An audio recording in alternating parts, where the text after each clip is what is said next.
In this video, I'm going to show you how to add Mendeley Web Importer. So the first thing you want to do is you want to open up Google Chrome like you normally would. Then please go ahead and look up Mendeley Web Browser extension and go to the official chromewebstore.google.com website. Then it is going to look something like this, and then press on Add to Chrome, then press on Add Extension right over here.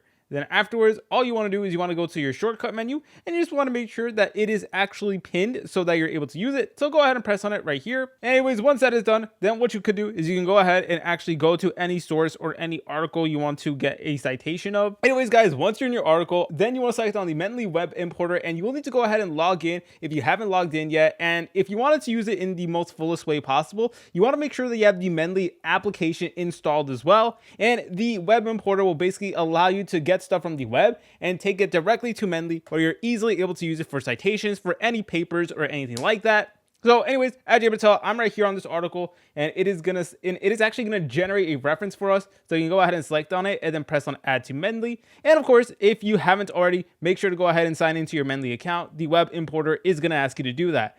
If you guys found this video helpful, make sure to leave a like and subscribe. I'll see you in the next tutorial.